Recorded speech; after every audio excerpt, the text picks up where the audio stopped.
Bien, vamos entonces a comenzar con esta pequeña introducción y como les decía, bueno, vamos a hablar de Disney. Es un tema que puede ser bastante utópico a veces, se ve como lejano, cómo aterrizo una cultura que tiene que ver con una empresa que suele ser tan ideal, tan de sueño. Efectivamente, de eso venimos a conversar, porque yo lo que he visto a lo largo de estos años es que con todas las empresas con las cuales trabajo, tienen ya elementos que Disney promueve dentro de su cultura y que nosotros podemos también, digamos, echar mano de esos elementos dentro de nuestras compañías. No importa si estamos emprendiendo, si estamos trabajando en una empresa pequeña, mediana, grande. Y hoy, claro, el gran protagonista es Disney, pero incluso me he encontrado clientes míos que tienen años aplicando cosas que Disney empieza a incorporar hace un par de años, por ejemplo. Entonces, no veamos esto como algo demasiado lejano, sino que lo tomemos como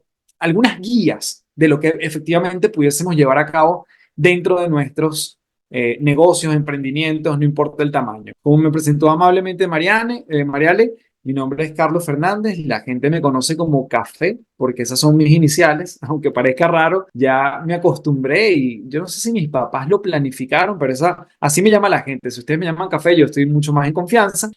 Tengo 3 libros publicados, un podcast que se llama Las Tres Principales, todos los días, todas las semanas, de hecho. Entrevisto a personas fuera de serie, gente que me parece fenomenal y efectivamente, bueno, vengo a compartir con ellos, con ustedes mucho de lo que he podido aprender en este camino de ya más de una década dedicado a asesorar a las empresas, dictar conferencias y talleres en todo este mundo de habilidades blandas. Entonces, vamos a empezar con una distinción importante y es que Disney tiene internamente lo que ellos llaman la Universidad Disney y es un espacio de formación para sus empleados. Y aquí empezamos ya de una vez a decir cómo lo que estamos viendo en Disney, cómo lo que estamos comentando, algunas cosas a lo mejor las sepas, otras cosas quizás serán nuevas, efectivamente ya lo puedes ir atando, conectando con tu realidad. Entonces, espacios de formación, muchas empresas tienen espacios de formación. Ellos tienen este concepto de la Universidad Disney, el pensum de Disney, la academia de Disney, y es el paraguas bajo el cual forman a sus empleados. Ahora, ¿qué se dieron cuenta en el tiempo? Oye, es tan interesante y tan consistente lo que hemos hecho nosotros como compañía que es probable que hayan otras empresas que quieran formarse con nosotros.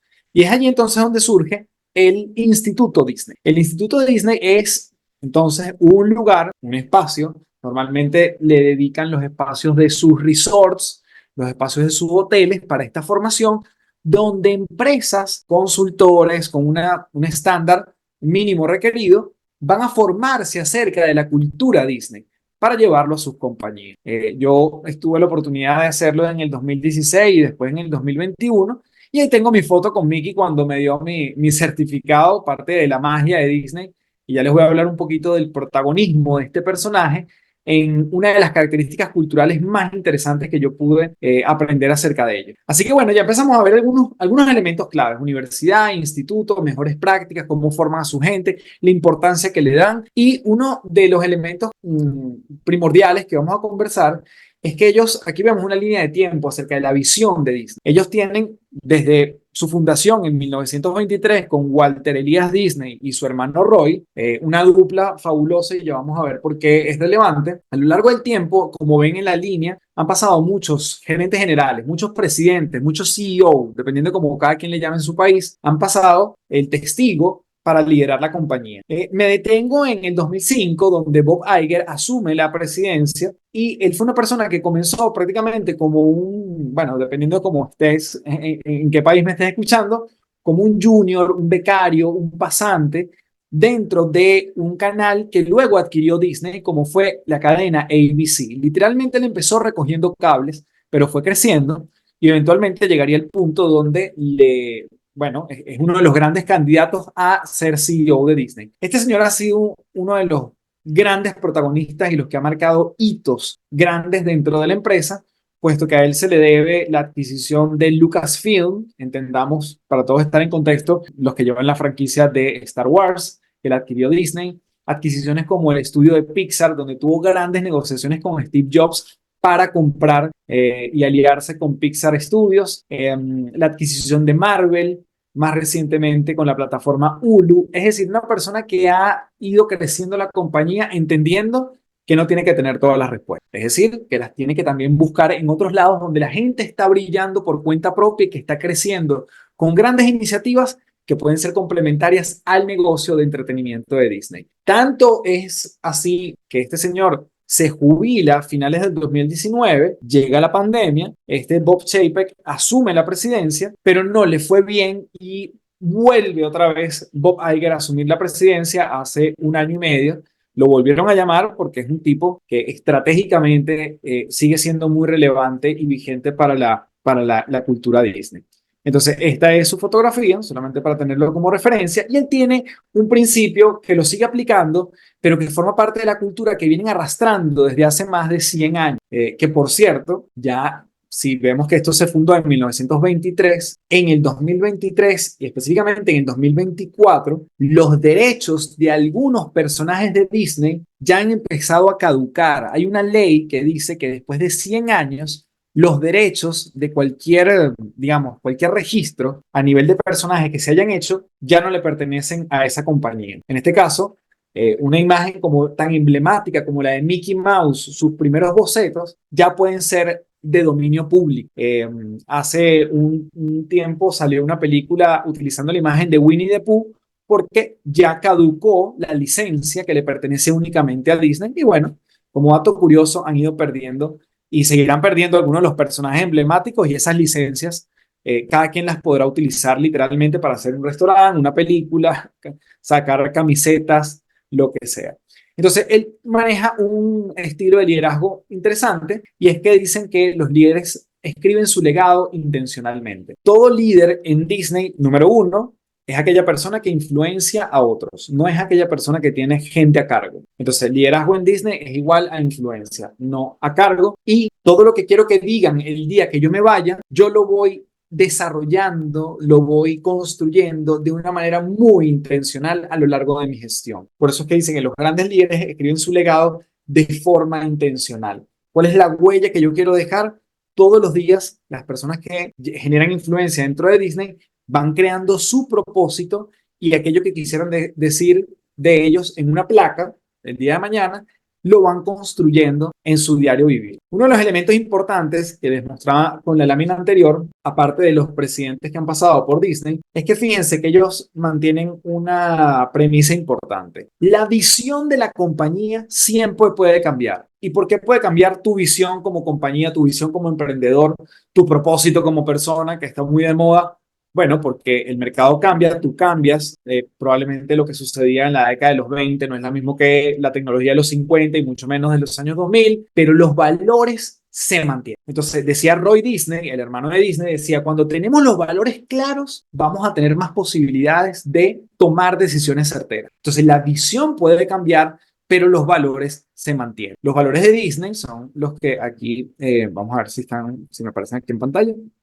Son 7 grandes, como los que vemos en pantalla: integridad, respeto, diversidad, coraje, entendido como valentía, apertura, honestidad, balance. Y después ellos tienen, dependiendo del negocio, por ejemplo, el área de los cruceros, el área de los parques, el área del servicio al cliente, el área de employee engagement, tienen subvalores que se despliegan de estos. Pero bajo estos 7 se han mantenido durante más de 100 años y efectivamente saben que desde allí son coherentes desde todo lo que hacen. Los valores se mantienen, la visión puede cambiar. Una de las cosas que les quería comentar desde que nuevamente siempre uno puede hacer los paralelismos a su negocio, a nuestros emprendimientos, es el caso de las personas que barren los parques de Disney. Las personas que barren los parques de Disney, ellos son obsesionados con digamos, Disney como compañía, con entender, con investigar, con preguntar. Ellos se dieron cuenta que estas personas reciben aproximadamente 350 preguntas diarias. Entonces, esta persona no es un individuo que solo barre los parques. Esta es una persona que tiene que estar empapado acerca de todo lo que pasa en los parques. Entonces, ellos se dieron cuenta que hay 3 preguntas, por ejemplo, que siempre le hace la gente.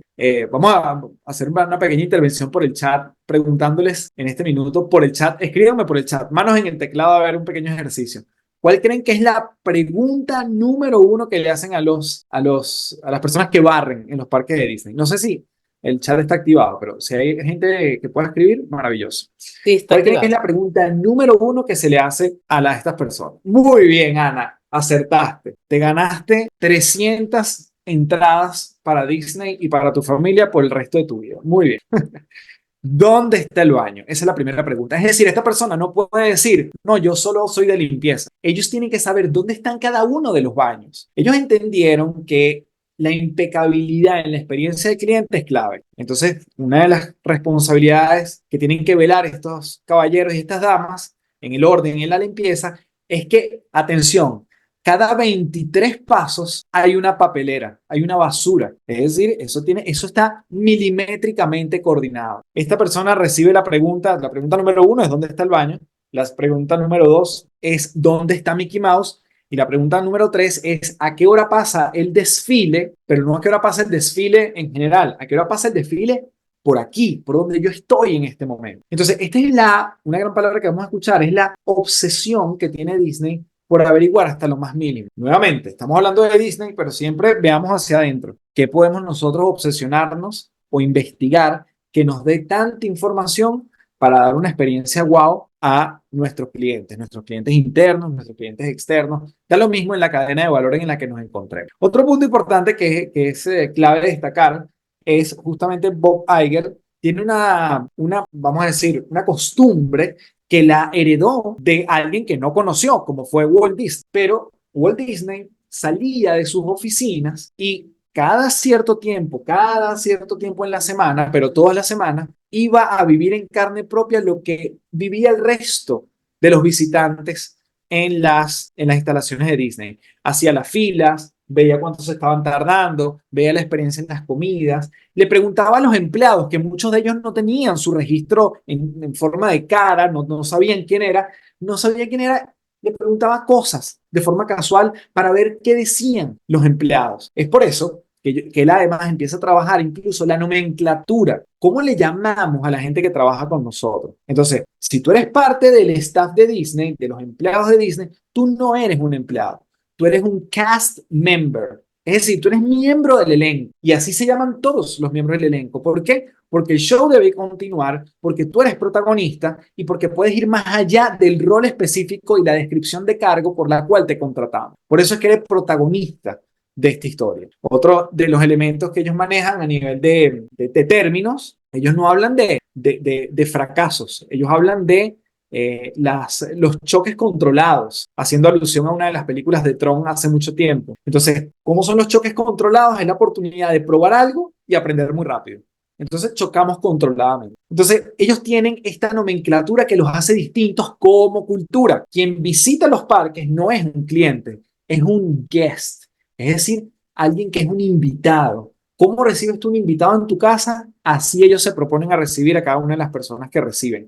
Que por cierto, como dato curioso y datos que ellos han investigado, un americano promedio ahorra alrededor de 5 años para visitar a Disney con su familia. Entonces, ellos nuevamente, obsesión por la investigación, uno de los datos claves de por qué ellos han llegado tan lejos y tan consistentemente lejos. Esta frase se me quedó estacionada en el cerebro la primera vez que me la dijeron y me la repitieron mucho en la certificación y es una de las cosas que yo trato de promover con mis clientes cuando veo que hay muchas cajas, muchas limitaciones a la hora de promover que nuestros equipos brillen con luz propia. Y es esta frase de off task on purpose. Es decir, tú en Disney puedes hacer algo que está fuera de tu tarea, pero si está en el propósito de la empresa, aplausos de pie para ti, porque está en el propósito. Entonces, una de las iniciativas, como ejemplo de esta filosofía, es un caballero, parte de un cast member, un empleado regular de Disney,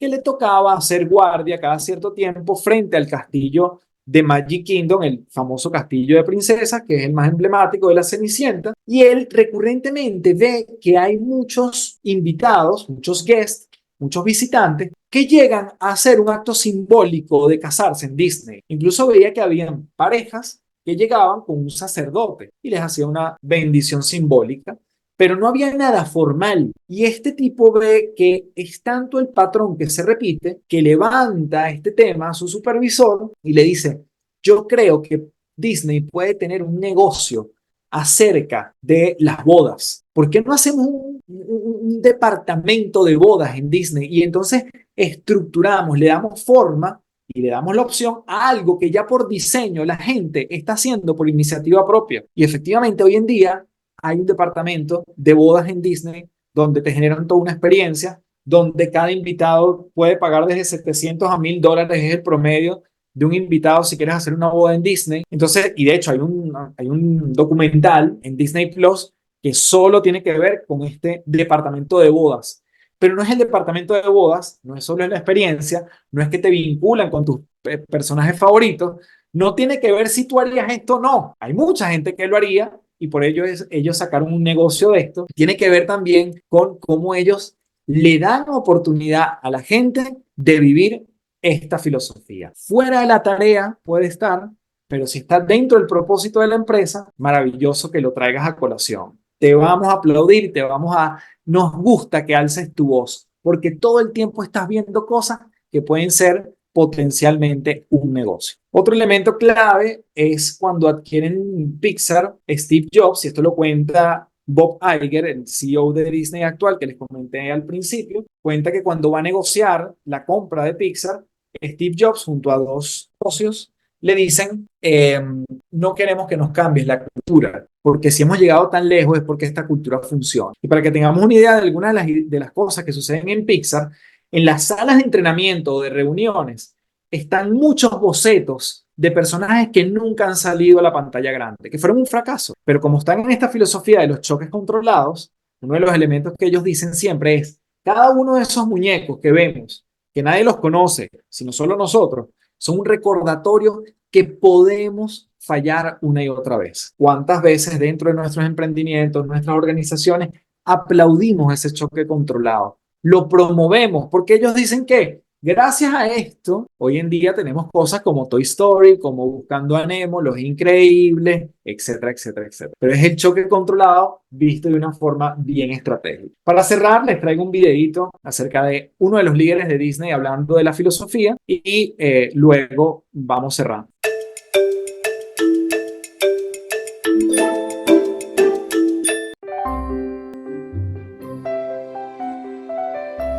You know, Maya Angelou and many other people, I think, said, you know, people don't care how much you know until they know how much you care.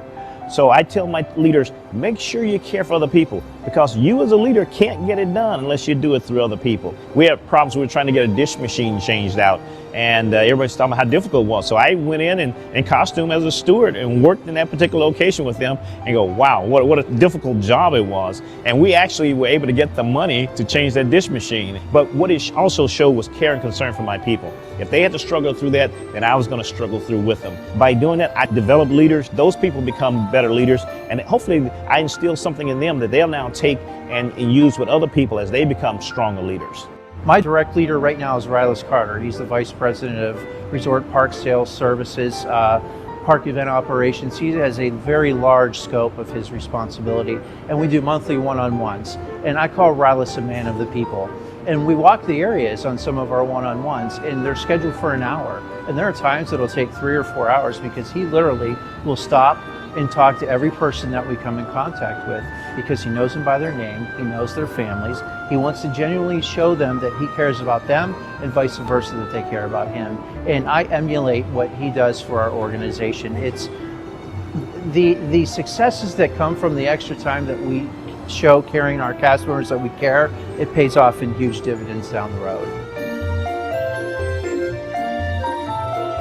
Y voy a cerrar con esta frase que es clave en la cultura de Disney, es la obsesión por los detalles. La obsesión por los detalles, voy a cerrar con la imagen de Mickey con la cual inicié, y para que tengan una idea, y tápense los oídos quienes puedan ser sensibles a develar ciertos secretos de Disney. Pero Mickey Mouse, hay varios disfraces de Mickey Mouse, no hay un solo Mickey Mouse. Entonces, partiendo de esta premisa, en la obsesión por los detalles, Mickey Mouse, ¿qué hace? O qué hace, mejor dicho, Disney. Si Mickey Mouse está apareciendo de forma corta en un crucero, y normalmente Mickey Mouse tiene apariciones de máximo 15 minutos, no hay otro Mickey Mouse apareciéndose en Tokio, en California o en ningún otro parque a nivel mundial. Porque ellos saben que si hay un niño que por casualidad está transmitiendo en vivo, y las redes sociales hoy en día obviamente lo potencian mucho más. Y está un niño diciendo, aquí estoy con Mickey Mouse tomándome una foto o viéndolo en un castillo en Orlando, y hay otro niño que lo está viendo en otro lado del mundo y dice, ¿cómo pueden haber dos Mickey Mouse si yo también estoy viendo un Mickey Mouse? Disney no se permite tener dos Mickeys apareciendo al mismo tiempo. La obsesión por los detalles de ellos ha sido una de las cosas más consistentes, y una de las premisas que ellos dicen es que nosotros nos obsesionamos con cosas que a veces las compañías hacen una vez cada cierto tiempo. Así que para despedirme, mi mensaje final es: obsesiónense con lo que ustedes les movilice, lo que crean que pueda mover la aguja en sus negocios. Gracias a Mariale y al equipo por hacerme partícipe de este gran convocatoria. Y esto es un tema que es apasionante, se extiende y que ojalá, bueno, haya sembrado aquí un poquito para desde nuestras imperfecciones llevar esa magia a nuestros hogares y a nuestros negocios. Así que gracias, gracias, gracias. Muchas gracias, Carlos. Ya tú sabes cómo estoy con el tema, ya tú sabes. De todo lo que me emociona y lo que me apasiona hablar de este tema de bienestar en el trabajo y de poder conectar con la idea de que cuando hablamos de organizaciones no hablamos de estructuras y de puestos y de espacios, hablamos de personas que son los que le dan vida a esos propósitos y a esos valores y esa cultura organizacional. Totalmente encantada con este liderazgo intencional, porque si prestamos atención a esos detalles como te comentaba, cuando tú te preguntas todos los días con qué construyo mi historia el día de hoy, y tú piensas, bueno, todo lo que hagas cada día puede ser parte de ese legado que quieres dejar. Y legado no necesariamente significa escribir un libro o significa lo que tú quieres que recuerden de ti. Y si tienes esa posibilidad, no solo dentro de tu entorno familiar, sino un impacto más allá por seres humanos que le estás cambiando la vida todos los días, y eres intencional en saber que son un ser humano con su propia experiencia, con su propio mapa, hace magia cuando logras cambiar ese switch organizacional, ¿no? Y el resultado que logras es un bienestar total. Así que ya tú sabes cómo yo estoy con ese tema. Entonces, este sentido de pertenencia que ellos transmiten hasta con las personas que hacen el aseo. Y yo soy testigo de ello. Yo en 1999, mi primer viaje que me pude pagar con mis vacaciones fue para Disney. Solita, traté de asistir allá y una persona me pidió que le llevara una piedra que consiguiera dentro del parque. Y no hubo una que pudiera conseguir. No había nada sucio. Entonces, soy testigo de que lo que acabas de compartir es parte de una cultura que se ve magnificada, ¿sabes? Porque se cree que porque Disney tiene las posibilidades o la estructura o el conocimiento para hacerlo. Pero si esto lo hacemos micro y lo dibujamos en nuestra organización, es totalmente posible. Solo tenemos que manejar los conceptos y querer hacerlo. Agradecida enormemente, y puedo estar los 15 minutos hablando contigo del tema. Así que agradecida, muchísimas gracias por tu intervención, por acompañarnos, y nos vemos pronto en otro encuentro con Conexión con Propósito. Gracias, Carlos. Extraordinario como siempre, te dicen. Excelente, Carlos. Muchas gracias, Carlos, por este aporte. Muchas gracias, Carlos. Así que gente muy contenta con tu intervención. Agradecida.